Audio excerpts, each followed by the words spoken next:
இன்னைக்கு நம்ம யாரை குறித்து நம்ம பார்க்க போறோம் அப்படின்னு சொன்னா, எபேசு சபையின் முதலாவது பிஷப் யாரு? க்ளூ கொடுத்தாச்சு. எபேசு சபையின் முதலாவது பிஷப் யாரு? தீமோத்தேயு. ஸோ இன்றைய நாளிலும் கூட தீமோத்தேயு குறித்து தான் நம்ம பார்க்க போறோம். இந்த தீமோத்தேயு இவரை குறித்து சொல்ல வேண்டும் அப்படின்னு சொன்னா, பவுல் எழுதும்போது அழகா சொல்லுவாரு, உனக்கு ஒப்புவிக்கப்பட்ட வரத்தை குறித்து நீ என்ன செஞ்சிடாத, அசதியா இராத. 1. 2 சொல்றாரு, அந்த தேவ வரத்தை நீ என்ன செய்யணும், அனல் மூட்டணும்னு சொல்றாரு. எல்லாத்துக்கும் ஒரு அபிஷேக நிலையை குறித்து நம்ம பார்த்தோம்.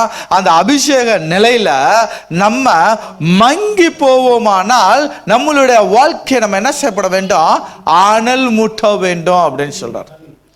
அப்படியே தொடர்ந்து வாசித்தீங்க அப்படின்னு சொன்னா 2 தீமோத்தேயு 1 அதிகாரம் 14வது வசனத்துல, ஒப்புவிக்கப்பட்ட இந்த காரியத்தின் யாரால் காத்து கொள்ள வேண்டும் அப்படின்னா, பரிசுத்த ஆவியானவரால் காத்து கொள்ள வேண்டும்.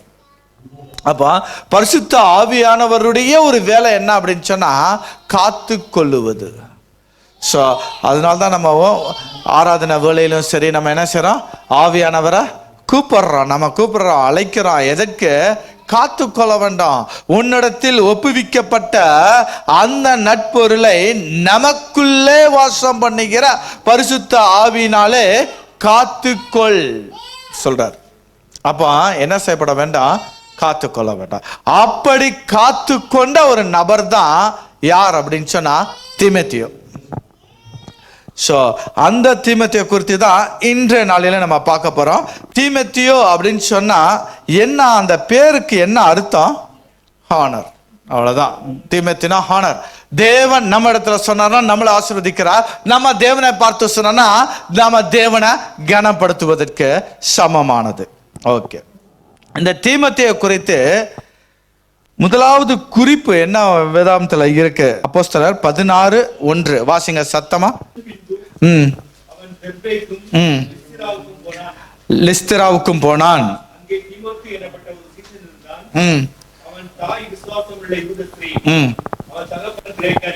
பாருங்க, இந்த வசனம் தெளிவா எதை சொல்லுது? அவனுடைய தாய் விசுவாசமுள்ள யூத ஸ்திரீ, அவன் தகப்பன் கிரேக்கன். ஏன் ஆவியானவர் இதெல்லாம் அனுமதித்திருக்கிறார்? இதெல்லாம் ஏன் அவர் அனுமதித்திருக்கிறார்னா, எல்லாம் ஒரு காரணத்தோட என்ன செஞ்சிருக்கிறாரு, நீங்க தெரிஞ்சுக்கணும் அப்படிங்கிற ஒரு காரணத்தோட இதா ஆவியானவர் அனுமதித்திருக்கிறார். அப்படின்னா இந்த தீமோத்தேயுடைய சொந்த ஊர் என்னது அப்படின்னா லிஸ்திரா. அவருடைய சொந்த ஊர் லிஸ்திரா. அவருடைய தகப்பனார் யாரு? ஒரு கிரேக்கன். அவருடைய தாயாரை குறித்து சொல்லும் பொழுது எப்படி சொல்லுது? விசுவாசமுள்ள யூத ஸ்திரீ. சாதாரண கிரேக்கன் சொன்ன மாதிரி அவங்க தாய்க்கு யூத ஸ்திரீன்னு சொல்லல, விசுவாசமுள்ள யூத ஸ்திரீ. அப்படின்னா அவங்க அம்மா எப்படி இருந்திருப்பாங்க? கொஞ்சம் ஸ்பிரிச்சுவலா இருந்திருப்பாங்க, விசுவாசத்துல மேம்பட்டு இருந்திருப்பாங்க. அதனால தான் சொல்லும் போது விசுவாசமுள்ள யூத ஸ்திரீ அப்படின்னு சொல்றாங்க. அவங்க அம்மாவோட பேர் என்னன்னு சொல்லி தெரியுமா? 2 தீமோத்தேயு 1:5.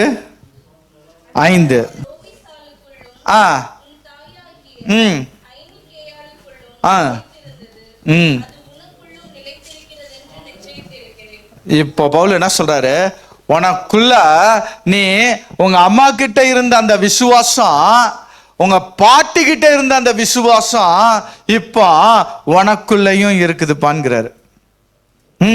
அப்போ தீமோத்தேயு ஒரு விசுவாசமுள்ள ஒரு குடும்பத்துல பிறந்தவன் அப்படின்னு சொன்னா உண்மைதான். ஆனாலும் அவனுடைய பூர்வீகம் எப்படி இருக்குது அப்படின்னா ஒரு கலப்படம். அப்பாவோ கிரேக்கன், அம்மாவோ யூத ஸ்திரீ. இந்த யூதர்கள் எல்லாரும் எப்படி இருப்பாங்க அப்படின்னா நியாயப்பிரமாணத்தின்படியே நடக்கிறவங்க. ஆனா அப்பா எப்படி இருப்பாங்க அப்படின்னு சொன்னா அப்படியெல்லாம் இல்லை, அப்படியெல்லாம் இல்லை. அதனால தான் தீமோத்தேயுவை கூட்டிட்டு போகும்போது சொல்றாங்க, நீ இப்ப என்ன செய்யற, யூதருக்குள்ள ஊழிய செய்ய போற, அதனால நீ என்ன செஞ்சிரு, விருத்த சேதனம் செஞ்சுக்கோன்னு சொல்றாரு. ஏன்? ஏன்னா அப்பா என்ன செய்யப்படல, யூத முறைமையின்படி இல்ல, அவர் கிரேக்க முறைமையின்படி இருக்கிறதுனால இவர் என்ன செய்யல? விருத்த சேதனம் செய்யல. இப்படிப்பட்ட ஒரு சூழ்நிலையில தேவனுக்காக வைராக்கியமா இருக்கக்கூடியவர் தான் தீமோத்தேயு. இவருக்கு எப்படிப்பட்ட சுபாவம் இருந்திருக்கும்? அம்மாவுடைய சோபத்தை காட்டிலும் அப்பாவளி சோபம் அதிகமா இருந்திருக்கும். இந்த சூழ்நிலையில அவர் எப்படி இருந்திருப்பாரு? தாவீது ராஜா சொல்றாரு, என்ன சொல்றாரு சங்கீதத்துல? என்ன சொல்றாரு? சங்கீதம் 51:5 வாசிங்க வேகமா. சங்கீதம் 51:5. என் தாய் துர்க்குணத்தில் உருவானேன், பாவத்தில் கர்ப்பம் தரித்தார். இப்படிப்பட்ட ஒரு சூழ்நிலையில தான் தீமோத்தேயு என்ன செஞ்சிருக்கிறாரு? வளர்ந்துகிட்டு வராரு. அவர் முழுமையாக யூதருடைய முறைமையின்படி அவர் என்ன செய்யப்படல? வளர்க்கப்படல. ஆனா இவரு ஒரு கிரேக்க தகப்பனுக்கு பிறந்தனால தாவீது ராஜா சொல்ற பிரகாரமாக இவரு நிச்சயம் துர்க்குணத்தில் உருவாகி பாவத்தில் தான் அவங்க தாய் என்ன செஞ்சிருப்பாங்க? கர்ப்பம் தரித்திருப்பார்கள். இப்படிப்பட்ட ஒரு சுபாவத்தோட உள்ளவர் தான் தீமோத்தேயு. இன்னைக்கு நம்மளும் அப்படிப்பட்ட சோபத்துல தான் இருந்திருக்கிறோம். இந்த சோபத்துக்கு இன்னொரு பேர் என்னன்னா ஜென்ம சுபாவம். என்ன சுபாவம்? ஜென்ம சுபாவம். இந்த ஜென்ம சுபாவம் எப்ப பார்த்தாலும் என்ன செய்யணும்? தலை தூக்கி கொண்டே இருக்கும். ரோமருடைய புஸ்தகத்துல வாசித்தீங்கன்னா அழகா சொல்லுவாரு, ஜென்ம சுபாவம் என்ன செய்யும்? தலை தூக்கிக்கிட்டே இருக்கும். நீ அதை செய்யக்கூடாதுன்னு நினைப்ப, ஆனா உனக்குள்ள இருக்கக்கூடிய இந்த சுபாவம் என்ன செய்யும்? அதை செய்ய தூண்டும். ஆனா ஆவியானவர் சொல்றாரு, இந்த ஜென்ம சுபாவத்தை வேரோட பிடுங்க, நீ தேவ சுபாவத்தை பெற்றுக்கொள். ஹல்லேலூயா, ஹல்லேலூயா. அப்போ ஜென்ம சுபாவத்தை நம்ம என்ன செய்யப்பட வேண்டாம்? எடுத்து போட்டால் ஒழிய நம்ம கிட்ட தேவ சுபாவம் என்ன செய்யப்படாது? வெளிப்படாது. இன்னைக்கு நம்ம கிட்ட எது ஓங்கி இருக்கு? தேவ சுபாவம் ஓங்கி இருக்குதா அல்லது ஜென்ம சுபாவம் ஓங்கி இருக்குதா? தீமோத்தேயு கிட்ட எப்படிப்பட்ட சூழ்நிலை வளர்ந்தாலும் ஜென்ம சுபாவம் என்ன செய்யப்படல? தலை தூக்கல. ஜென்ம சுபாவம் ஓங்கி வளரல அவருக்குள்ளாக. அதற்கு ஈடா தேவ சுபாவம் என்ன செய்யப்பட்டது? அவருக்குள்ளாக இருக்கணும். முழுசா மாறினால் ஒழிய என்ன செய்யப்படாது? இந்த ஜென்ம சுபாவம் நம்மளை விட்டு போகாது. அதை இன்னொரு ஆங்கிள் பவுல் சொல்லுவாரு, ஆவிக்குரிய மனுஷன் மாமிசத்துக்குரிய மனுஷன். அப்ப நம்ம இந்த ஆவிக்குரிய மனுஷன் தெய்வ சுபாவத்துக்குள்ளேயே மனுஷன் வளரணும் அப்படின்னு சொன்னா ஜென்ம சுபாவத்துக்குரிய மனுஷனை செய்யப்பட வேண்டாம், குறையணும், அழியணும். அதுக்கு பேர் தான் மாற்றம், மன மாற்றம். நம்மளுடைய மனம் என்ன செய்யப்பட வேண்டும்? மாற வேண்டும். மனம் மாற வேண்டும். இவன் யார் அப்படின்னா என்னுடைய உத்தம குமாரன். இப்போ தீமோத்தேயு கிரேக்கனாகிய என்னுடைய தகப்பன் தான், ஆனாலும் எனக்கு ஆவிக்குரிய தகப்பன் தான் முக்கியம் அப்படின்னு சொல்லி எல்லா இடத்துலையும் யாரை மகிமைப்படுத்தினாரு அப்படின்னா பவுலை மகிமைப்படுத்தினாரு. ஏன்? அவருக்குள்ள இருந்த ஜென்ம சுபாவம் என்ன செய்யப்பட்டது? புதைக்கப்பட்டது. ஜென்ம சுபாவம் பிடுங்கப்பட்டது. ஜென்ம சுபாவம் மறைஞ்சிருச்சு அப்படின்னா அவனோட வாழ்க்கை அப்படியே மாறி இருக்கும். ஜென்ம சுபாவம் எக்ஸாம்பிள், சரியான எக்ஸாம்பிள் சொல்லணும் அப்படின்னு சொன்னா யாரை சொல்லலாம்? சகேயோட முன்னான வாழ்க்கை எப்படி இருந்தது அப்படின்னா பணத்தின் மேல ஒரு பிரியம் இருந்தது சகேயுக்கு. ஆனா எப்ப அவனுக்குள்ள ஒரு மனமாற்றம் வந்ததோ, தேவனை சந்தித்தானோ, அப்ப அவனுடைய சுபாவம், ஜென்ம சுபாவம் போய் இப்ப சகேயுடைய வாழ்க்கை எப்படி ஆயிருச்சு? எதையாவது நான் வாங்கியிருந்தது உண்டானால் என்னோட சொத்துல பாதி நாளத்தனையா நான் கொடுக்குறேன் அப்படின்னு சொல்லி அறிக்கையிடக்கூடிய, அதாவது பண ஆசை இல்லாத, முதல்ல அவனோட வாழ்க்கை எப்படி இருந்தது? பண ஆசை உள்ளவனாக இருந்தான். இப்போ பண ஆசை இல்லாதவனா மாறிட்டான். இதுதான் முன்னான வாழ்க்கைக்கும் பின்னான வாழ்க்கைக்கும். முன்ன அவன் ஜென்ம சுபாவத்தோடு இருந்தான், பின்பு அவன் தேவ சுபாவத்தை பெற்றான். ஹல்லேலூயா, ஹல்லேலூயா. அப்படிப்பட்ட ஒரு சுபாவத்தை பெற்றவர் தான் தீமோத்தேயு. இதுக்கு முன்பதாக நான் எப்படி இருந்தேன்னு எனக்கு தெரியல. ஆனா இப்போ அந்த பேச்சு இப்ப இல்ல, அந்த பழக்கம் இப்ப இல்ல, அந்த கேரக்டர் இப்ப இல்லைன்னு சொல்றோம் பாத்தீங்களா? அதுதாங்க ஜென்ம சுபாவத்தை வேரோட புடுங்கி போடுவது, ஜென்ம சுபாவத்தை வேரோட எடுத்து போடுவது. ஜென்ம சுபாவத்தை பிடுங்கிறதுக்கு பேர் என்னன்னு தெரியுமா? மனம் திரும்புதல். ஜென்ம சுபாவத்தை பிடுங்கிறதுக்கு பேரு தான் மனம் திரும்புதல். இப்போ இந்த மனம் திரும்புதல்ங்கிறது வசனம் சொல்லுது, நீனு மனம் திரும்பினால் ஒழிய என்ன செய்ய முடியாது? ரட்சிக்கப்பட முடியாது. இப்போ இந்த மனம் திரும்புதல் இருக்குல்ல, ஜென்ம சுபாவத்தை பிடுங்கிறதுன்னு சொன்ன பார்த்தீங்களா? மனம் திரும்புதல். இந்த மனம் திரும்புதல் அப்படிங்கிறது ஞானஸ்தானம் எடுத்த உடனே ஒரு மனம் திரும்புதல். ஜென்ம சுபாவம் போயிருச்சு, நான் அடக்கம் பண்ணப்பட்டேன், கிறிஸ்துவுக்காக உயிர்த்தெழுந்தேன். அது ஒரு ஈவெண்ட் அல்ல. ஜென்ம சுபாவம்ங்கிறது அது ஒரு நிகழ்ச்சி அல்ல, அது ஒரு அனுபவமாக மாற வேண்டும். ஹல்லேலூயா, ஹல்லேலூயா. ஜென்ம சுபாவம் பிடுங்கப்படுதல்ங்கிறது மன திரும்புதலுக்குன்னு அர்த்தம். இந்த மனம் திரும்புதல் எப்போ வருது அப்படின்னா, எப்போ நீங்க ஆவியானவருக்குள்ளாக உங்களை ஒப்பு கொடுக்கிறீங்களோ அப்போ உங்களுக்கு உண்டான அபிஷேகம் என்ன செய்யுங்களா அடுத்த ஸ்டேஜுக்கு கொண்டு போகும். அதான் மனம் திரும்புதலுக்கு நேராக.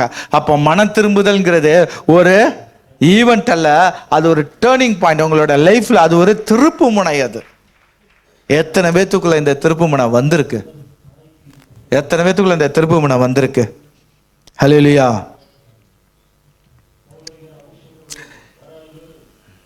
எல்லாம் அமைதியா இருக்கிறத பார்த்தா யாருக்குள்ளேயும் வரலன்னு தெரியுது. எத்தனை பேத்துக்குள்ள இந்த டேர்னிங் பாயிண்ட் வந்திருக்கு?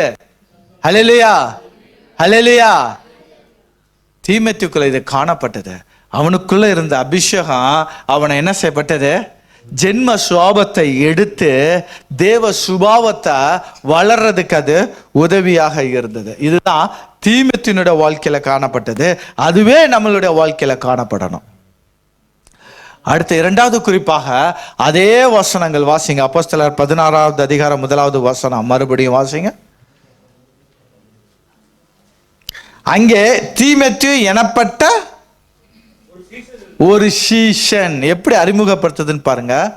அடுத்தது சீஷன், எல்லாம் கவனிங்க. சீஷன். அப்போ சீஷன்னா யாரு? சீஷன், சீஷன்னா யாரு? பைபிளை தூக்கிட்டா சீஷன் ஆயிரலாமா? ஞானஸ்தானத்தை எடுத்துட்டா சீஷன் ஆயிரலாமா? இல்ல ஊழியம் செஞ்சுட்டா சீஷன் ஆயிரலாமா? பிரசங்கம் பண்ணிட்டா சீஷர் ஆயிரலாமா? அப்ப யாருங்க சீஷர்? இதெல்லாம் செஞ்சா சீஷன் ஆக முடியாதுன்னா அப்ப யார் சீஷன்?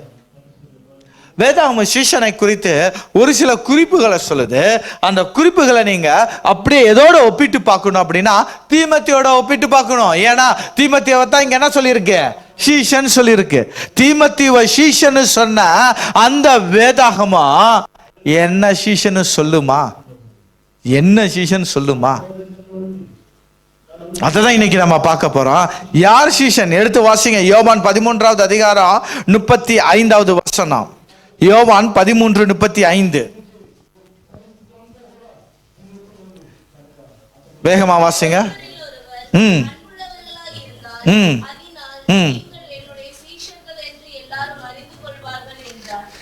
நீங்க தேவனுடைய சீஷர்னு மீதி உள்ளவங்க, மீதி உள்ளவங்க எல்லாரும் எப்படி தெரிஞ்சுக்குவாங்க அப்படின்னா, எப்படி தெரிஞ்சுக்குவாங்களா? உங்ககிட்ட வெளிப்படக்கூடிய அன்பை பொறுத்து, உங்களிடத்துல வெளிப்படக்கூடிய அன்பை பொறுத்து.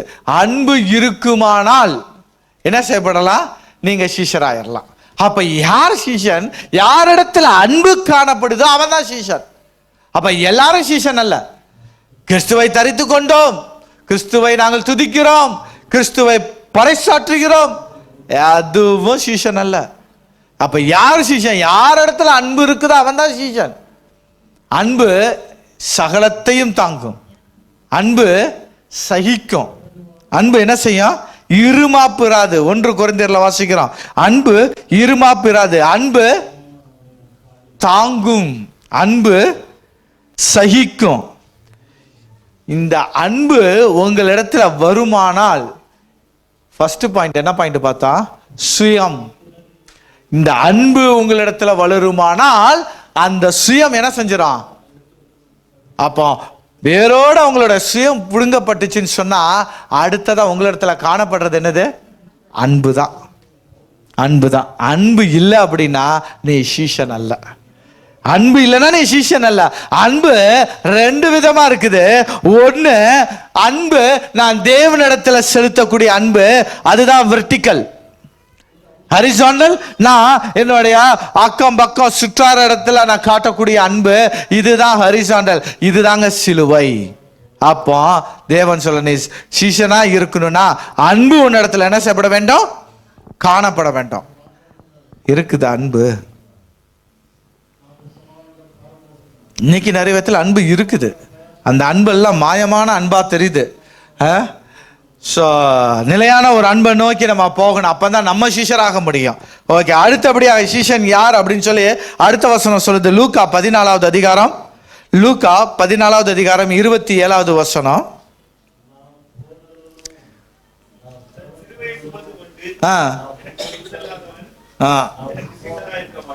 அடுத்த குறிப்பு சொல்லுது, நீ சீஷனாய் இருக்கணும்னா நீ என்ன செய்யப்பட வேண்டும்?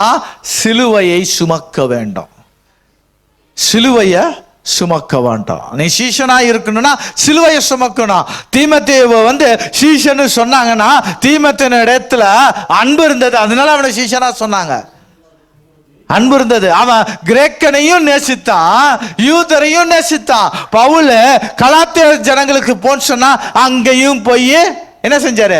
நேசித்தாரு. நீ கொரிந்துக்கு போ, கொரிந்துக்கு போய் அங்கேயும் நேசித்தாரு. நீ எபேசுக்கு போ, அங்கேயும் நேசித்தாரு. அப்ப எல்லா இடத்துலயும் தீமோத்தேயுக்கு அன்பு காணப்பட்டது இல்ல. அந்த அன்பு இருந்தனால தான் அவனை சீஷன் சொன்னாங்க. அந்த அன்பு இருந்தனால தான் அவன் சீஷன். இரண்டாவதாக சொல்லுவது, நீ என்ன சீஷனா இருக்கணும், நான் என்ன செய்யணும்? சிலுவையை சுமக்கணும். சிலுவையை சுமக்கணும். எப்படி சுமக்கணும் அப்படின்னு சொல்லி இன்னொரு வசனம், அதே 14:33 வாசிங்க.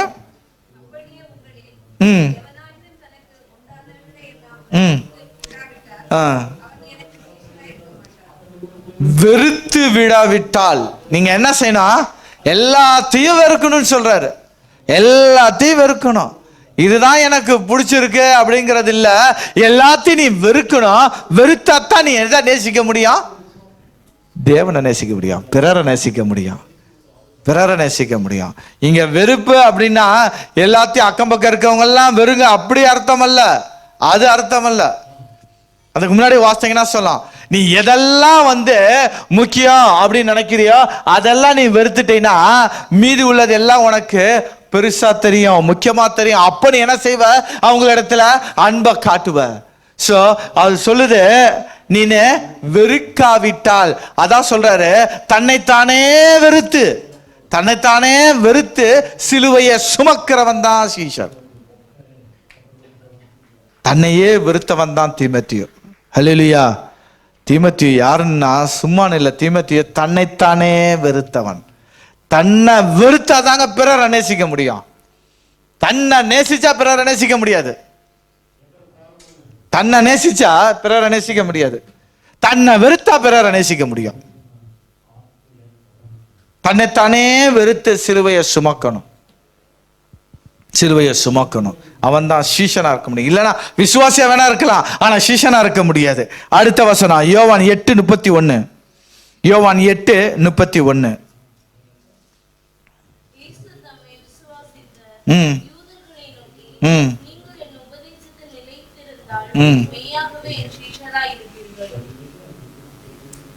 சீஷரா இருக்கணும்னா என்ன செய்யணுமா? அவருடைய உபதேசத்துல நிலைத்திருக்கணும். உபதேசத்துல நிலைத்திருக்கணும். தீமோத்தேயுக்கு போதிக்கப்பட்டது, போதிக்கப்பட்ட உபதேசத்துல தீமோத்தேயு என்ன செய்தாரு? முடிவு பர்யந்தம் அந்த உபதேசத்துல அவர் நிலைத்திருந்தார். அவர் நிலைத்திருந்தார் தீமோத்தேயு. அதனால தான் பவுல் சொல்றார் அவனை பார்த்து, சீஷன். யாரு? சீஷன். ஏன்னா உபதேசத்துல நிலைத்திருக்க. உபதேசங்கிறது என்ன? தேவனுடைய வார்த்தை. தேவனுடைய வார்த்தைனா என்ன? அவர் தாங்க கிறிஸ்து. அந்த வார்த்தை மாமிசமாகி கிருபையினாலும் சத்தியத்தினாலும் நிறைந்தவரா நமக்குள்ளே வாசம் பண்ணினார். பாத்தீங்களா? அந்த அவரை வாசம் பண்ண நீங்க கொடுத்த இடம் தாங்க நிலைத்திருத்தல். அவர் உங்களுக்குள்ளே வாசம் பண்ணுவார். அவர் உங்களுக்குள்ளே நிலைத்திருப்பார். அப்படி நிலைத்திருக்கிறார் பாத்தீங்களா? அதுதாங்க உபதேசம், சத்தியத்தில் நிலைத்திருத்தல். சொல்றோம் நம்ம எங்க போறீங்க? சத்தியத்தை சொல்ல போறோம். என்ன சத்தியம்? அவர் தான் கிறிஸ்துவை சொல்ல போகிறோம். கிறிஸ்து தாங்க சத்தியம். நானே வழியும் சத்தியம் ஜீவனுமாய் இருக்கிறேன். அப்ப கிறிஸ்துவ நான் என்ன செய்யறேன்? சொல்ல போறேன், பறைசாற்றுகிறேன். அப்ப கிறிஸ்து எனக்குள்ளாக இருப்பாரானால், நிலைத்து இருப்பாரானால் நான் யாரா மாற முடியும்? சீஷனா மாற முடியும். அதனால்தான் ராபோஜனத்தில் அவர் என்ன செஞ்சாரு? அப்பத்தை எடுத்தாரு, பிட்டாரு, எல்லாத்துக்கும் கொடுத்தாரு. கிறிஸ்துவோட சரீரம் சொல்லி எல்லாத்துக்கும் கொடுத்தாரு. இருந்த 12 பேத்துக்குள்ளேயே இப்ப யார் இருந்தா? கிறிஸ்து இருந்தாரு. கிறிஸ்துடைய மாமிச சரீரமானது காணப்பட்டது. திருப்பி திராட்சரசத்தை எடுத்தாரு. இது என்னுடைய ரத்தம், இந்த ரத்தத்துல உயிர் இருக்குன்னு சொல்லி எல்லாத்துக்கும் கொடுத்தாரு. 12 பேத்துக்கும் கொடுத்தாரு. கொடுத்துக்கிட்டு சொன்னாரு, இதை நான் வருவரைக்கும் நீங்க என்ன செய்யுங்க? பூசிங்க. ஏன்னா என்னோட மாமிசம் உங்களுக்குள்ள இருந்தது, இப்ப என்னுடைய ரத்தத்தை கொடுக்கிறேன், என் உயிரை கொடுக்கிறேன். இப்ப இந்த மாமிசம் உயிர் பெறும். அப்படின்னா என்ன அர்த்தம்? நீங்க ஒவ்வொருவரும் கிறிஸ்தவர்களா மாறிட்டீங்கன்னு அர்த்தம். ஹல்லேலூயா. அதனால தான் அவர் சொன்னாரு, என்ன நானே பிடிக்க வந்தீங்க, அவங்கள எதுவும் செய்யாதீங்க, அவங்கள விடுங்க. என்ன நானே பிடிக்க வந்தீங்க, என்ன அரெஸ்ட் பண்ணுங்க. எங்க இருந்து வந்துச்சு அந்த தைரியம்? ஏன்னா இப்ப நான் மட்டுமல்ல, தேவனுடைய திட்டத்தை செய்யறதுக்கு ஒரு கிறிஸ்து அல்ல, 12 கிறிஸ்துவை ஏற்படுத்தி இருக்கிறார். அப்பா எவனுக்குள் கிறிஸ்து இருக்கிறாரோ அவன் சீஷன். அவன் தாங்க சீஷன். நிலைத்திருத்தல் சீஷன். சும்மா கிறிஸ்து கிறிஸ்துன்னு சொன்னா சீஷன் ஆயிட முடியாது. கழுத்துல சிலுவையை போட்டா சீஷன் ஆயிட முடியாது. சீஷன் ஆகணும் அப்படின்னா கிறிஸ்து நமக்குள்ளாக இருக்கணும். ஹல்லேலூயா, ஹல்லேலூயா. எத்தனை பேத்துக்குள்ள கிறிஸ்து இருக்கிறார் இப்போ? ஹல்லேலூயா. ஒரு கை தாங்க, 2 கை தாங்க. ஹல்லேலூயா. கிறிஸ்து இல்ல, சாப்பாடு கிரியை செய்து எல்லாரும். ஓகே, எல்லாரும் ஒரு கரங்களை தட்டுவோமா? ஒரு கரங்களை தட்டி, நமக்குள்ளாக கிறிஸ்து இருப்பார், ஆனால் நான் கிறிஸ்துக்குள்ளாக நிலைத்திருப்பேன். நான் எப்படி இருப்பேன்? சீஷனாய் இருப்பேன். அடுத்து ஒரு குறிப்பு சொல்றாரு, வாசிங்க. யோவான் 15:8. யோவான் 15:8. யாருங்க சீஷன்? வாசிப்போம்.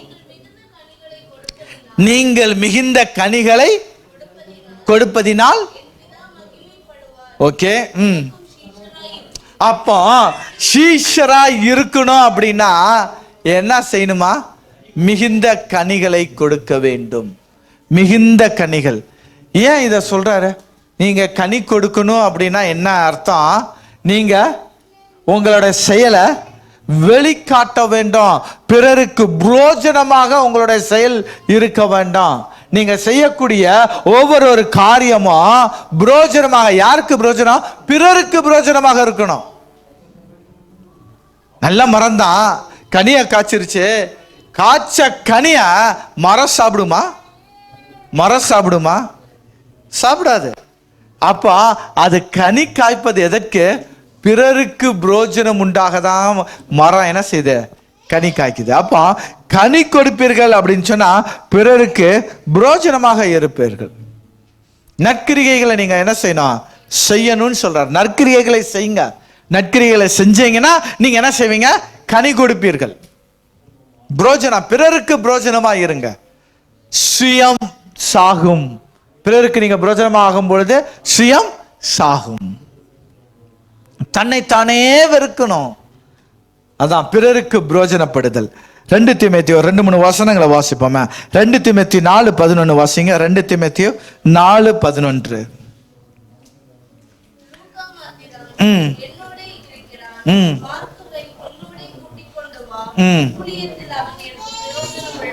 ஊழியத்தில் எனக்கு புரோஜனம் உள்ளவன் யாரு? மார்க்கு. அப்போ மார்க்கு ஊழியத்தில் புரோஜனம் உள்ளவன் அப்படின்னா என்ன அர்த்தம்? மார்க்கு ஊழியத்தில் கனி கொடுக்கிறான். மார்க்கு ஊழியத்தில் கனி கொடுக்கிறான், ஏன்னா புரோஜனம் உள்ளவன். இதே மாதிரி சொல்றாரு ஒனேசிமுக்கு சொல்றாரு. பிலமோன் 1:11 திருப்புவோம். பிலமோன் 1:11. சீஷன்கிறவன் யாரா? கனி கொடுக்கிறவனாக இருக்கணும். கனினா என்ன? பிறருக்கு புரோஜனம் உள்ளதாக இருக்கணும். அதுதான் பிலமோன் 1:11 வாசிங்க. அவன் புரோஜனம் இல்ல, இப்போ உமக்கும் எனக்கும் அவன் புரோஜனம். பாருங்க, அதனால தாங்க ஒனேசிமு என்ன செஞ்சாரு? கனி கொடுத்தார். ஒனேசிமு கனி கொடுத்தார்னா என்ன அர்த்தம்? ஒனேசிமு புரோஜனம் உள்ளவனாக இருந்தான், ஊழியத்துக்கு புரோஜனம் உள்ளவனாக இருந்தான். இன்னொரு ஒரு வசனம் வாசிப்போம். 1 கொரிந்தியர் 10வது அதிகாரம். 1 கொரிந்தியர் 10:24. 1 கொரிந்தியர் 10வது அதிகாரம் 24.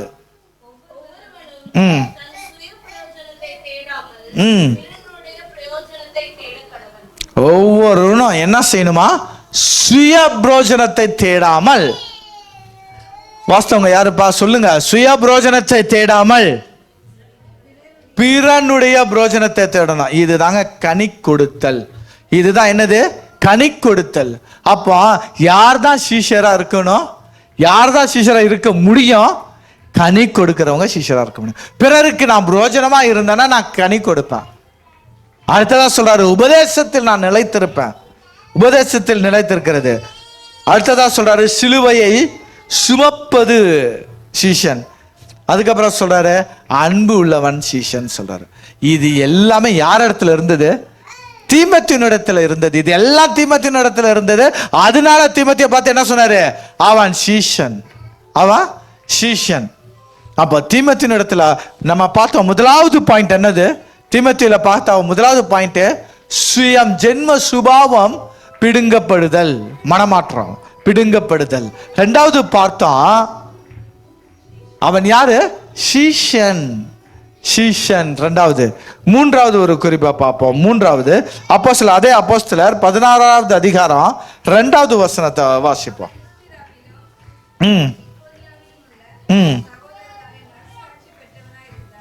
நற்சாட்சி பெற்றவனாய் இருந்தான். எப்படிங்க இது சாத்தியம்? அவனோ ஒரு வாலிபன், ஒரு சிறு பையன். அவன் அந்த வாலிபனை பார்த்து சொல்றாரு, இவன் சகோதரராலே நற்சாட்சி பெற்றவனாய் இருந்தான். அவன் நற்சாட்சி பெற்றான். நற்சாட்சி அப்படிங்கிறது என்னது? என்னது நற்சாட்சி என்கிறது? எல்லாரும் பிறர் அவனை பார்த்து அவனுடைய கிரியையை பார்த்து சொல்லக்கூடிய சர்டிபிகேட் தான் நற்சாட்சி. அவன் நற்சாட்சியோட இருந்தானா அப்படின்னா என்ன அர்த்தம்? அவன் நல்லவங்க. நான் நினைக்கிறேன் இப்படிதான் சொல்லியிருந்திருப்பாங்க. தீமோத்தேயு வா, ஆமா ஆமா அந்த தீமோத்தேயு தானே, ரொம்ப நல்லவங்க, நீங்க போங்க போங்க, கண்டிப்பா உங்களுக்கு ஜெபிப்பாரு. தீமோத்தேயு வா, கோயில் கட்டணுமா, போங்க கொடுப்பாரு. அப்படி சொல்லியிருந்திருப்பாங்கன்னு நினைக்கிறேன். ஊழியத்துக்கா கூப்பிடுறீங்களா, கூப்பிட்டீங்கன்னா உடனே வருவாருங்க, நல்ல தம்பிங்க அவருன்னு சொல்லியிருந்திருப்பாங்க. நம்மளை பார்த்து சொல்லுவாங்களா? அதை நமக்கு நற்சாட்சி இருக்குதா? நற்சாட்சி இருக்குதா? நற்சாட்சி அப்படின்னா, நற்சாட்சினா உங்க ஊர்ல போய் கேட்டா தான் நற்சாட்சி. ஊர்ல போய் கேட்கணும் எப்படி உங்களோட நற்சாட்சி இருக்குதுன்ட்டு. சபையில கேட்கணும் எப்படி நற்சாட்சி இருக்குதுன்ட்டு. ஸோ நம்மளுடைய நற்சாட்சி என்ன செய்யப்படணும்? இருக்கணும். ஸோ நம்மளுடைய கேரக்டர் தான், நம்மளுடைய கேரக்டர் பயிற்சி அப்படின்னு சொன்னா நம்மளால என்ன செய்ய முடியாது? நற்சாட்சி உள்ளவர்களாக இருக்க முடியாது. இந்த நற்சாட்சியில 2 வகையா நம்ம பிரிக்கலாம். ஒன்னு சொல்றாரு, எல்லாத்துக்கும் தெரிந்த வசனம், எபிரேயர் 11வது அதிகாரம், எபிரேயர் 11:2 வாசிப்போம். எபிரேயர் 11:2. எதினாலே முன்னோர்கள் நற்சாட்சி பெற்றார்கள்? விசுவாசத்தினால் நற்சாட்சி பெற்றார். அப்போ நற்சாட்சி எப்படிப்பட்ட நற்சாட்சியா இருக்கணும்? விசுவாசத்தினால் நற்சாட்சியா இருக்கணும். ஒன்று விசுவாசத்தினால் நற்சாட்சி. இன்னொரு நற்சாட்சி இருக்குது, வாசிங்க. 2 யோவான் 12வது வசனம், சாரி 3 யோவான் 12வது வசனம். 3 யோவான் 12வது வசனம். ஆ ம் ம் ஆ சத்தியத்தினாலும் நற்சாட்சி பெற்றவன். அப்போ நற்சாட்சிங்கிறது என்னது? விசுவாசத்தினாலும் நற்சாட்சி பெறணும், நீங்க சத்தியத்தினாலும் நற்சாட்சி பெறணும். இப்படி நற்சாட்சி பெறல அப்படின்னு சொன்னா மரித்த பிறகு நம்ம என்ன செய்ய முடியாது? சீயோனுக்கு கூட போக முடியாது. நற்சாட்சி பெற்றால்தான் மரித்த பிறகு பரலோகம் கூட செல்ல முடியும். நற்சாட்சி மிக மிக முக்கியம்.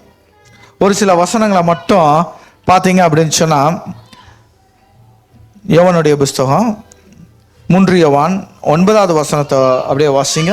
3 யோவான்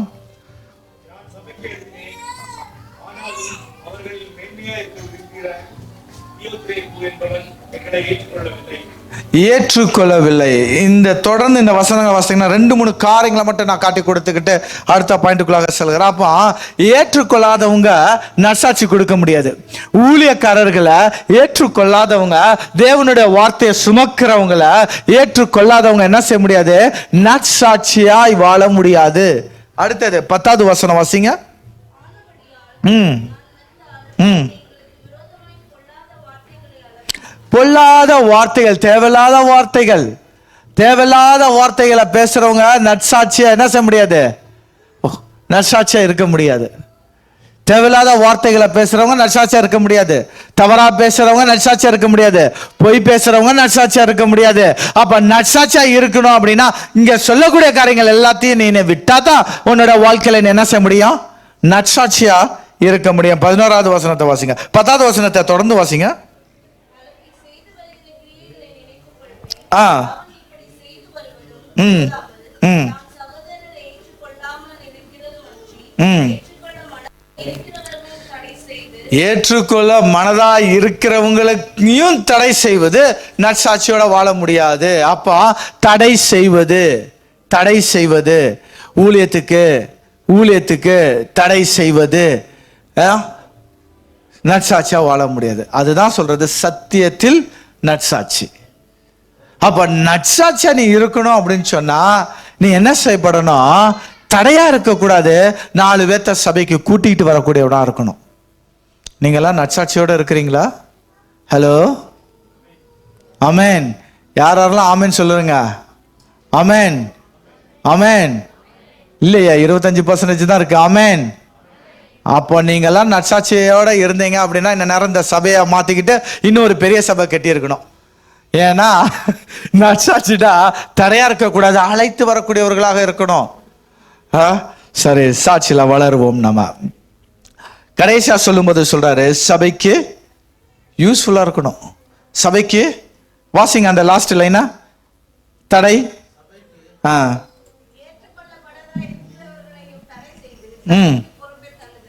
சபைக்கு புறம்பே தள்ளுகிறான். யாரு? நற்சாட்சி இல்லாதவன் என்ன செய்யறான்? மக்களை சபையிலிருந்து புறம்பே தள்ளுகிறான். நற்சாட்சியோட இருக்கணும் அப்படின்னா என்ன செய்யணும்? அடுத்த வாரம் வரும்பொழுது 2 கைக்கும் 2 ஆத்மாவை கூட்டிட்டு வரணும். ஆமென். அப்போ தொடர்ந்து அதை வாசித்தீங்கன்னா நற்சாட்சியை குறித்து சொல்லிட்டு வரோம். அப்போ நற்சாட்சி அப்படின்னா என்னது? நான் என்ன சொல்றேனோ சொல்றதின்படி வாழ வேண்டும். நான் சொல்றதின்படி என்ன செய்யப்பட வேண்டும்? வாழ வேண்டும். அப்படி வாழல அப்படின்னு சொன்னா நான் நற்சாட்சி என்ன செய்ய முடியாது? நற்சாட்சி கொடுக்க முடியாது. இதை குறித்து இன்னும் அடுத்தது பின்னாடி பார்ப்போம். அப்ப நற்சாட்சியோட வாழணும் அப்படின்னு சொன்னா நம்மளோட கேரக்டர் ரொம்ப முக்கியம். சபையிலும் சரி, குடும்பத்திலையும் சரி. இது சபையில மட்டும் சொல்றோம், குடும்பத்தில் எப்படி வேணாலும் சண்டை போடலாம் அப்படின்னு இல்லை. அதுக்கு தான் ஆரம்பத்தில் சொன்னா அன்பு இருக்குமானால் மாமியார் சொன்னா கூட அம்மா சொன்ன மாதிரியே தெரியும். அன்பு இருக்குமானால். அதனால என்ன செய்யப்பட வேண்டும்? அன்பு சகிக்கும். ஓகேவா? ஓகே, அடுத்த பாயிண்ட் நம்ம பார்ப்போம். ஸோ முதலாவது பாயிண்ட் என்ன பார்த்தோம்? தீமோத்தேயு யாரு? சுயத்தை வெறுத்தவன், ஜென்ம சுபாவத்தை பிடுங்கி போட்டவன் தான் தீமோத்தேயு. 2வது பாயிண்ட் பார்த்தோம், அவன் ஒரு சீஷன். 3வது பாயிண்ட், அவன் நற்சாட்சி பெற்றவன். 4வது பாயிண்ட் நம்ம என்ன பார்க்கிறோம்? வாசிங்க, பிலிப்பு 2:20. பிலிப்பு 2:20. பிலிப்பியர் 2:20. வேகமாக வாசிங்க.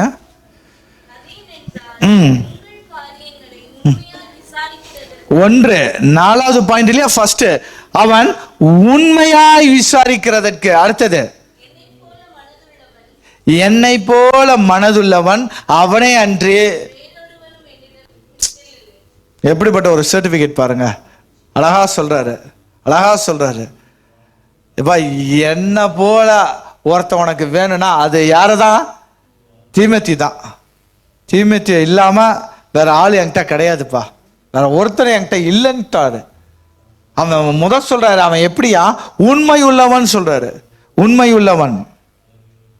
வசனம் சொல்லுது, உண்மை உள்ளவனா தேவன் என்ன செய்றாரு? காப்பாற்றுகிறார், ஆசீர்வதிக்கிறார். உண்மையில நிறைய வசனங்கள் இருக்குது. உண்மை உள்ளவன் அவன். வசனம் சொல்லுது, கர்த்தருக்குள் உண்மை உள்ளவன்.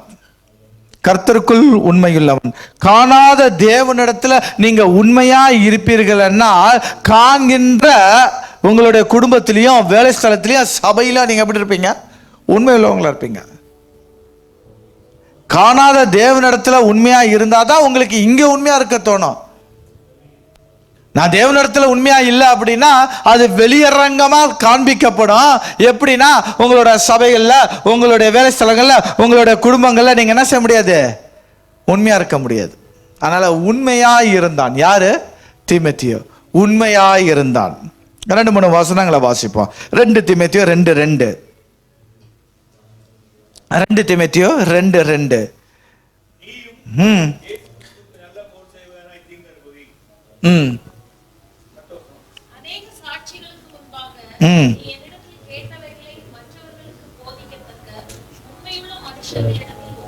ஓகே, இந்த தீமோத்தேயு குறித்து பார்க்கும் பொழுது 2 தீமோத்தேயு 2:2, 1 தீமோத்தேயு 3:11 இதெல்லாம் வாசித்தீங்கன்னா தீமோத்தேயு உண்மையா இருந்தா, அதனால அந்த ஊழியத்தை அவன் கொடுக்கும் பொழுது யாருக்கிட்ட கொடுக்கிறான்னா உண்மை உள்ளவர்களிடத்தில் கொடுக்கிறான்.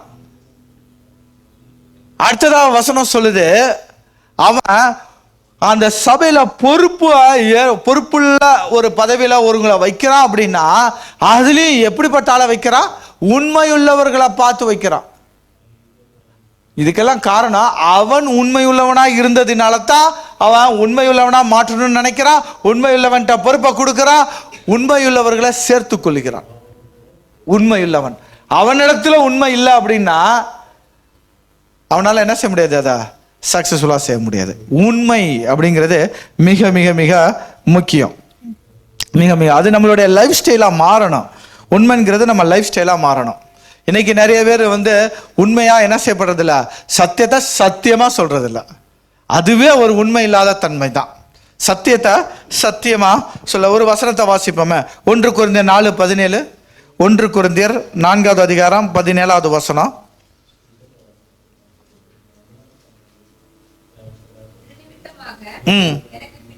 எனக்கு பிரியமும், எல்லாம் கவனிங்க தயவு செய்து வசனத்தை.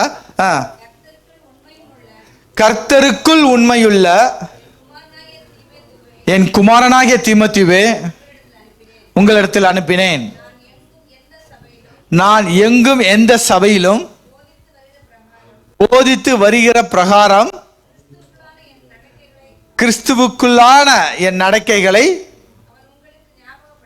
அப்படின்னா என்ன அர்த்தம்?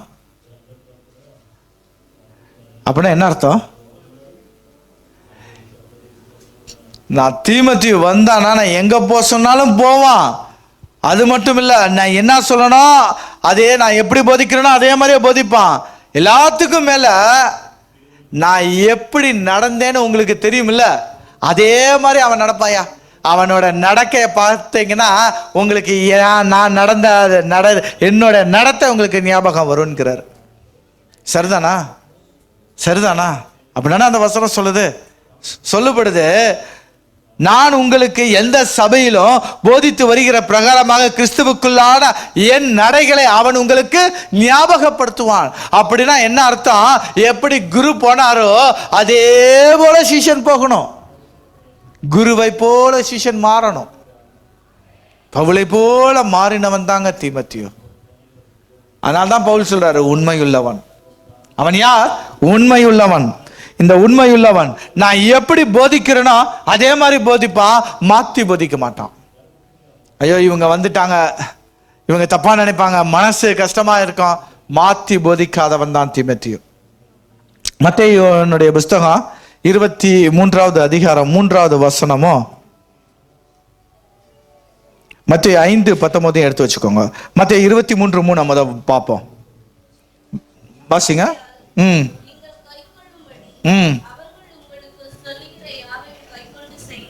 கை கொண்டு செய்யுங்கள்.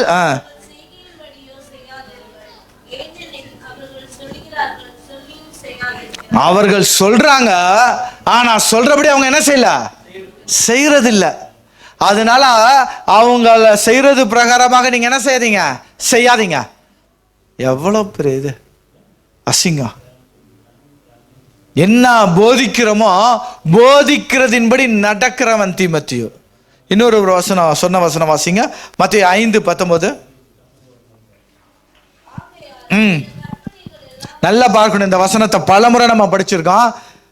வாசிங்க.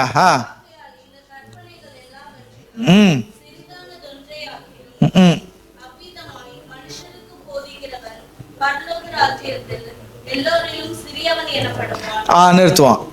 இது வரைக்கும் சொல்றாரு, சிறியவனை குறித்து பேசிட்டாரு. அடுத்தது பெரியவனுக்கு சொல்றாரு. எப்படி சொல்றாரு? இவைகளை கை கொண்டு நீ ஃபாலோ பண்ணு.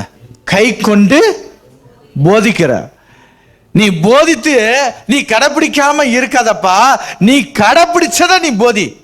கை கொண்டு போதிக்கிறவனோ பரலோக ராஜ்யத்தில் பெரியவன் எனப்படுவான். அப்ப பரலோக ராஜ்யத்தில் பெரியவனாகணும் அப்படின்னா சத்தியத்தை சத்தியமா சொல்லணும், சொன்ன சத்தியத்தின்படி நான் நடக்கணும், நடந்த பிறகு அதை நான் அடுத்தவங்களுக்கு சொல்லணும். கேட்கணும், கேட்டதுபடி நான் நடக்கணும், நான் நடந்த பிறகு நான் என்ன செய்யணும், சொல்லணும். அப்படி நான் சொல்லலை அப்படின்னா, அதுதான் இதுக்கு முன்னாடி வாசித்தது, அவங்க சொல்லுவாங்க ஆனா செய்ய மாட்டாங்க. அதனால அவங்க செய்யற பிரகாரமாக நீங்க செய்யாதீங்கன்னு சொல்றாரு. இங்க சொல்றாரு, நீ செஞ்சதுக்கு அப்புறம் அதையே சொல்லு. அப்படி நீ சொல்றவன் தான் இவைகளை கை கொண்டு போதிக்கிறவன் எவனோ அவனே பரலோக ராஜ்யத்துல பெரியவன் எனப்படுவான். பரலோக ராஜ்யத்துல பெரியவனா சிறியவனான்கிறதான் பார்த்துக்கோங்க. உண்மையுள்ளவன் வசனம் சொல்லுது. மத்தேயு 25 வாசிக்க வேண்டாம், 25:23 சொல்லுது, உண்மையுள்ளவன் தான் எஜமானனுடைய சந்தோஷத்துல பிரவேசிப்பான். எஜமானுடைய சந்தோஷத்துல பிரவேசிக்கிறவன் யார்? உண்மையுள்ளவன். அதுக்கப்புறம் சொல்றாரு, லூக்கா 19 சொல்றாரு, சிறிதுல நீனு உண்மையுள்ளவனாய் இருந்தால் அநேகத்தின் மேல் உன்ன அதிகாரியாய் வைப்ப. அப்போ உண்மையுள்ளவனுக்கு வரக்கூடிய ஆசீர்வாதம் அது. அப்போ உண்மையுள்ளவன் சொல்றாரு, கடைசி வரைக்கும் முடிவு பரியந்தம். நம்ம ஞானஸ்தானம் எல்லாம் கொடுக்கும்போது அடிக்கடி சொல்லக்கூடிய வார்த்தை, முடிவு பரியந்தம் உண்மையாயிரு, ஜீவ கிரீடத்தை பெற்றுக்கொள்வாய். உண்மையாயிரு அல்லது நிலைத்திரு. ஆனா வெளிப்படுத்தல என்ன சொல்லுது? மரண பரியந்தம் உண்மையாயிரு, அப்பொழுது ஜீவ கிரீடத்தை பெற்றுக்கொள்வாய். அப்போ உண்மையுள்ளவன் தாங்க தீமோத்தேயு. அடுத்தது சொல்றாரு, என்னை போல மனதுள்ளவன். அப்படின்னா என்ன அர்த்தம்? ஒரே மைண்டுன்னு அர்த்தம். ஒரே மைண்டு. பவுலாகிய நான் இதை செய்யணும்னு நினைச்சா தீமோத்தேயு என்ன சொல்றாரு? ஆமா அதுதான் செய்யணும்னு சொல்லுவாரு. அதுக்கு எகென்ஸ்டா என்ன செய்ய மாட்டாரு, பேச மாட்டாரு. ஒரே மைண்டு இருக்கா இன்னைக்கு? ஒரே மைண்டு எல்லா கணவர் இடத்துலயும் எல்லா மனைவி இடத்துலயும் கேட்கக்கூடிய ஒரு கேள்வியா தான் இருக்குது. ஒரே மைண்டு இருக்கா? இருக்கா? வசனத்தை மட்டும் சொல்றான். என்ன சொல்றான்? தாயும் தகப்பனையும் விட்டு பிரிந்து மனைவியோடு ஒரே சரீரமாய். சரிதான், ஒரே சரீரம், ஒரே மனம் இருக்குதா? ஒரே மனம் இல்லை அப்படின்னா நீங்க என்ன செய்யல, கிறிஸ்துவின் ஏக சிந்தையை நீங்க இன்னும் தரிக்கலன்னு அர்த்தம். கிறிஸ்துவின் ஏக சிந்தையா இன்னும் தரிக்கல. ஒரே சிந்தையா இருக்கிறீங்களா? அதுதான் ஒரு மனம். ஒரு மனம் பட்டால் ஒளிய என்ன செய்ய முடியாது, ஆசீர்வாதத்தை பெற முடியாது. ஒரு மனம் படணும். அதான் வசனம் சொல்லுது, சகோதரர்கள் ஒருமித்து. அப்படின்னா என்ன அர்த்தம்? எல்லாத்துக்கும் ஒரே மனம், எல்லாத்துக்கும் ஒரே மனம். அப்போஸ்தலர் 2வது அதிகாரத்துல நம்ம வாசிக்கிறோம், எல்லாரும் ஒருமித்து ஒன்றுபட்டு இருந்தனால தான் பரிசுத்த ஆவியானவர் அவங்க பெற்றாங்க. இன்னைக்கு பரிசுத்த ஆவியார் நிறைய பேத்துக்கு கிடைக்கல. ஏன் அப்படின்னா இன்னைக்கு அதை ஒரே மனம் என்ன செய்யப்படலை, இல்லை, ஒரே மனம் இல்லை. எப்போ ஒரு மனம் வருதோ அப்போ ஆசீர்வாதம். வாசிங்க ஒரு வசனத்தை, எஸ்ரா 3:9. எஸ்ரா 3:9.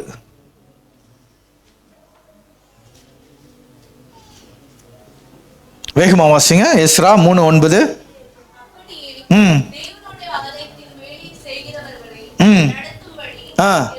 எல்லாம் தயவு செய்து கவனமா கேளுங்க. வாசிங்க.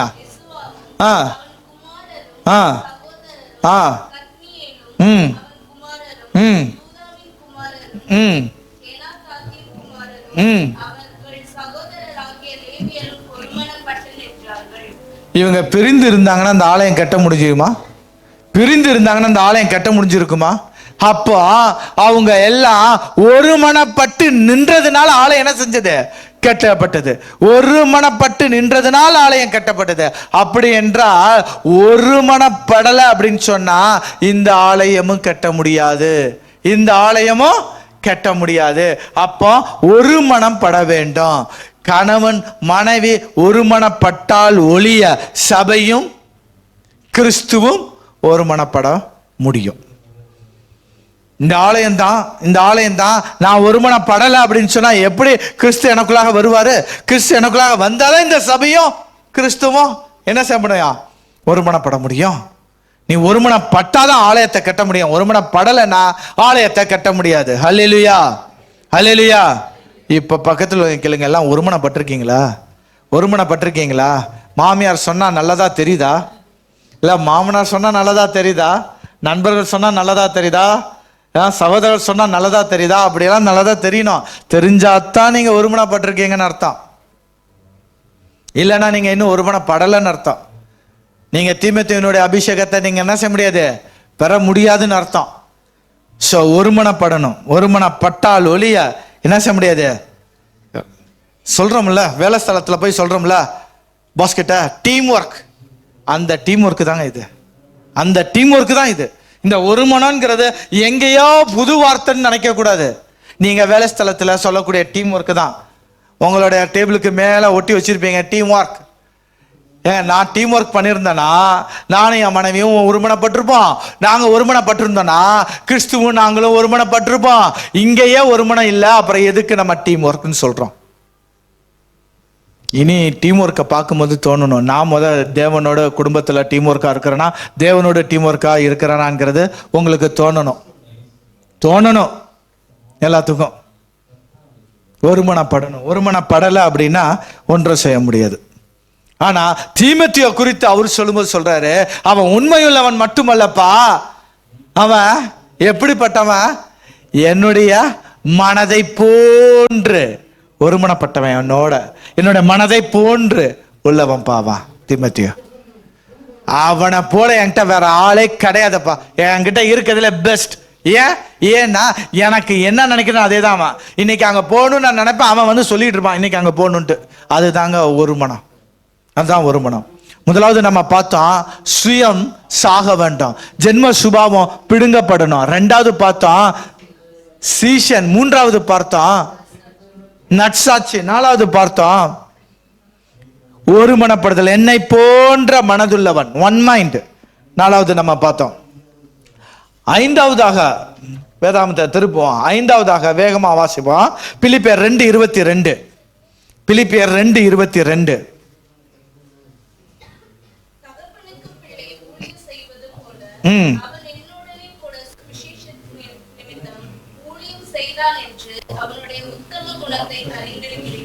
அப்போ ஒரு பிள்ளை தகப்பனுக்கு எப்படி ஊழியம் செய்யறதோ அதே போல ஊழியம் செஞ்சவங்க யாரு? இந்த தீமோத்தேயு. இன்னைக்கு பாட்டு பாடும்போது கூட எனக்கு அதான் தோணுச்சு. தகப்பன் யார்? தகப்பன் அவர் தான் தகப்பன். எனக்கு என் பையன் எப்படி ஊழியம் பண்றானோ அதே போல நான் என்ன செய்யப்பட வேண்டாம், பரம தகப்பனுக்கு ஊழியம் செய்யணும். பரம தகப்பனுக்கு ஊழியம் செய்யணும். அப்படி பவுலுக்கு ஊழியம் செய்தவர் தான் யாரு? தீமோத்தேயு. சும்மான் இல்ல தீமோத்தேயு. இந்த ஊழியத்தை குறித்து பார்க்கணும் அப்படின்னு சொன்னா அப்போஸ்தலர் 13வது அதிகாரத்துல சொல்றாரு, உங்களை அழைத்ததே எதற்கு தான்? ஊழியம் செய்யும்படி தான் அழைத்தார். உங்களை அழைத்ததே ஊழியம் செய்யும்படியாக அழைத்தார். ஊழியம் கர்த்தருடையது அப்படின்னு சொன்னா நம்ம அவரை போலதாங்க ஊழியம் செய்யணும். ஊழியம் கர்த்தருடையதுன்னா அவரை போலதான் ஊழியம் செய்யணும். வாசிங்க 2 தீமோத்தேயு 1:12. அவர் கொடுத்த ஊழியம் அவர் வரும் வரைக்கும் வாசிப்பா. நல்ல ஒரு வசனம்.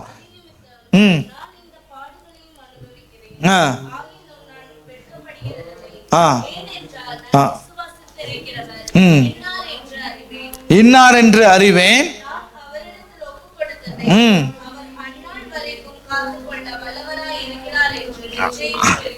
அவரிடத்துல தான் நான் என்னத்தை பெற்றுக்கொண்டேன்? ஊழியத்தை பெற்றுக்கொண்டேன். திருப்பி அவர் வர்ற வரைக்கும் அந்த ஊழியத்தை நான் என்ன செய்யணும்? காத்துக்கொள்ளணும். அதையும் அவர் என்ன செய்வாரு? காத்துக்கொள்வாருன்னு சொல்றார். ஊழியம் கர்த்தருக்காக செய்யப்பட வேண்டிய ஊழியம். எபேசியர் 6:6 ஊழியம் எப்படிப்பட்ட ஊழியமா இருக்கணும்னு சொல்றாரு. வாசிங்க எபேசியர் 6:6.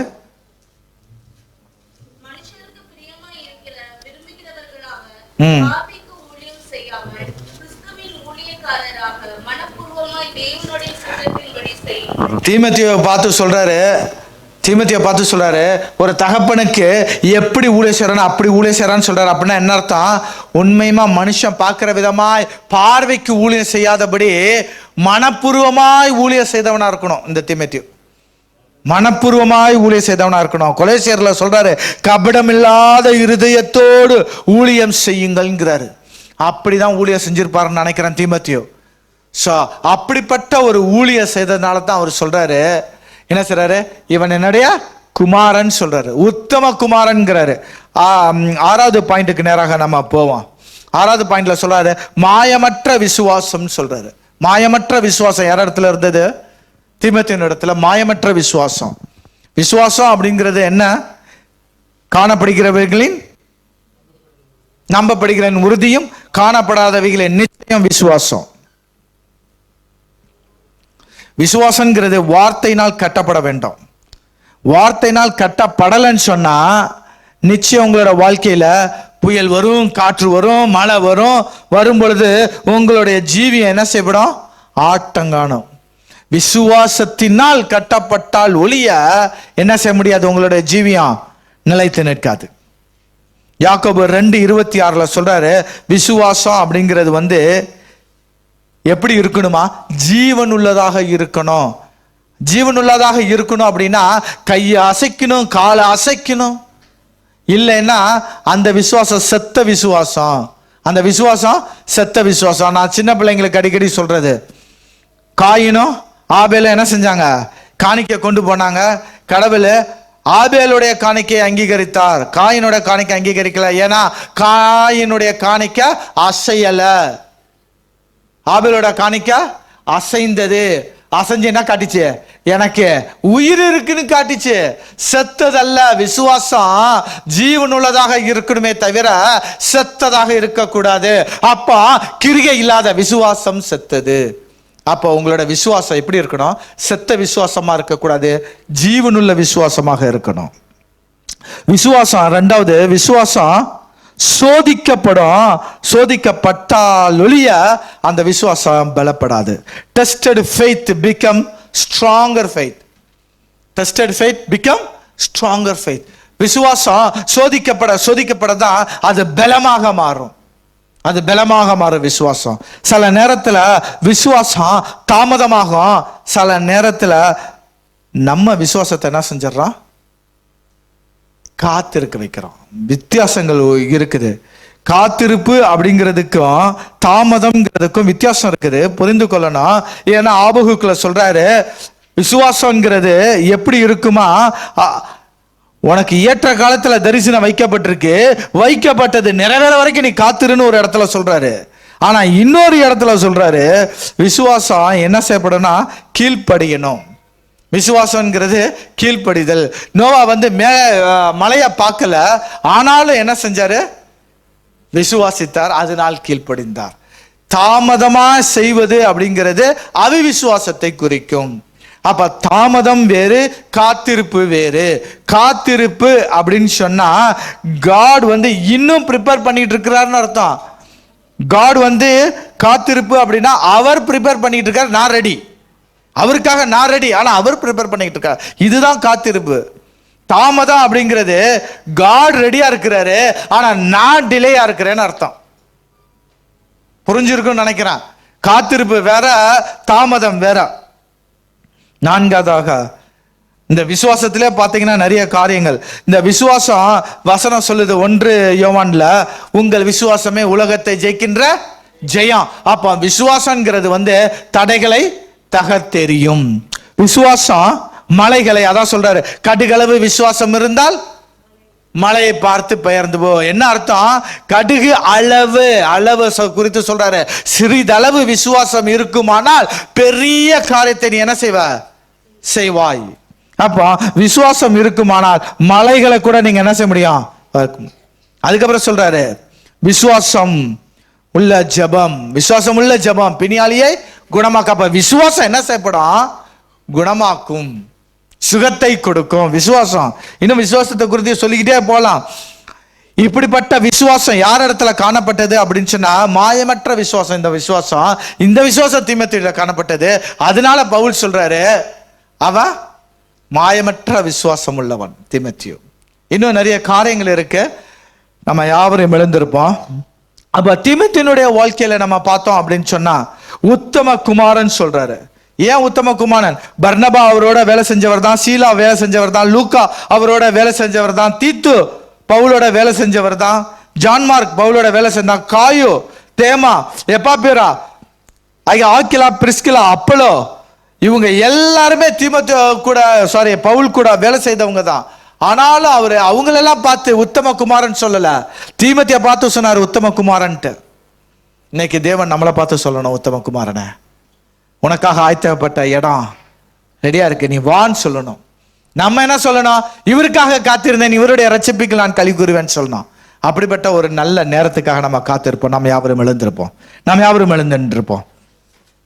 நம்ம பார்த்தது போல தீமோத்தேயு சுயத்தை வெறுத்தவன், ஜென்ம சுபாவத்தை அறுத்து போட்டவன் தீமோத்தேயு. இரண்டாவதாக பார்த்தோம் தீமோத்தேயு ஒரு சீஷன். மூன்றாவதாக பார்த்தோம் தீமோத்தேயு ஒரு நற்சாட்சி பெற்றவன். நான்காவதாக பார்த்தோம் தீமோத்தேயு பவுலை போல மனம் கொண்டவன். ஐந்தாவதாக பார்த்தோம் அவன் ஒரு நல்ல ஊழியக்காரன். ஆறாவதாக பார்த்தோம் அவன் ஒரு மாயமற்ற விசுவாசம் உள்ளவன். ஏழாவதாக நம்ம பார்த்தோம் அவன் ஒரு உத்தம குமாரன். எத்தனை பேர் இருந்தாலும் அவர் பவுல் சொல்லும்போது தீமோத்தேயை பார்த்து சொன்னார் உத்தம குமாரன்ட்டு. ஸோ அப்படிப்பட்ட தீமோத்தேயுனுடைய அபிஷேகம் நமக்குள்ளாக இருக்கட்டும். நிச்சயமாக தீமோத்தேயுனுடைய வாழ்க்கையில நம்ம கற்றுக்கொண்ட பாடங்கள் நம்மளை ஆவிக்குரிய ஜீவத்தில் இன்னும் பலப்பட அது கிருபை செய்யும். ஆமென்.